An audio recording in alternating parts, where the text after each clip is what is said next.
అందుకే పోయింటిమి. అప్పుడు మాకు బాగాలేదు అసలు, ఇంట్లో చాలా కష్టాలు ఉండేవి.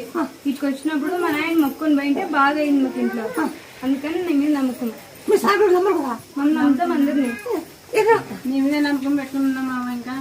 ఇప్పుడు కానీ మా నాయన బాగాలేదు, మా నాయన ఒకటే బాగాలేదు ఇప్పుడు కానీ. నువ్వే బాగా పడినాడమ్మా, కాళ్ళు నొప్పి పెంచి 2 నెలలు వేస్తుంది.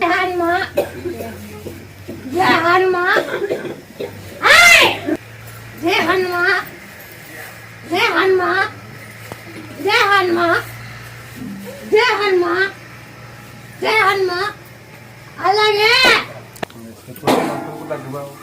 కొంచెం మెట్లెక్కాలన్నప్పుడు మెట్లెక్కేసి అలా ఇట్లా కొంచెం 2 చోట్ల తిప్పితే నొప్పి కూడా తగ్గిపోయాయి. నొప్పి కూడా తగ్గిపోయినావు వాటి మెట్లెక్కాలంటే ఎక్కువ ఫ్రీ ఎక్కేసింది. అసలు కింద అడుగు వేస్తుండేదా మొన్న